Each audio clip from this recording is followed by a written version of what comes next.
So when you're getting a recommendation letter, it needs to be from an academic teacher. So those are core subjects: history, science, math, social studies, languages. When you have a recommendation from a theater teacher, director, or band leader, those are helpful, but they're not what we're looking for in an academic required teacher recommendation. I always encourage students to reach out to the teachers that know them best. Not the teachers that gave them the highest grade, although those might be the same people, but a teacher that knows you well is a great place to start. Oftentimes for teachers, it's going to be teachers in their most recent years, so junior and or senior year. These teachers can usually include specific examples or anecdotes about their intellectual curiosity or their participation in the classroom. And it's always wonderful, if it's at all possible, to get that full range. So possibly one letter from a humanities teacher, meaning English, history, language, and so forth.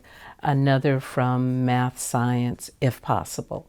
That doesn't always work, but it doesn't help to have two English teacher recommendations. They tend to say the same type of thing regarding your writing and your involvement in class. The week before school, plan out on a calendar when you'll be asking your teachers and when you'll ask them to send their letter. Give them ample time, I say almost a month.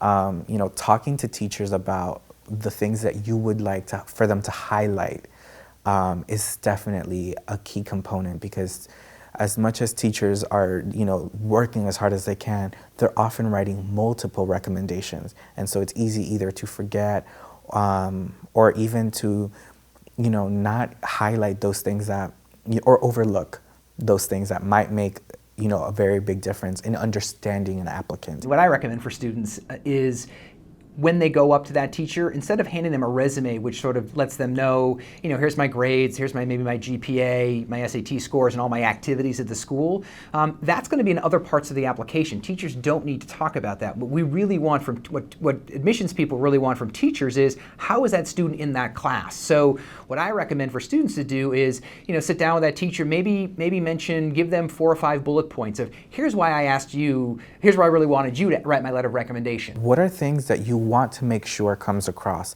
that maybe you can't say or feel shy, expressing in the personal statement or maybe in the additional information section? We are going to be looking at these recommendations to, again, see how they're going to contribute to our campus and how they're going to contribute to the classroom specifically, how they're going to get involved. And then sometimes we can also pull on things like their resilience and their excitement and love of learning. So those are all different things that we can gather from recommendations.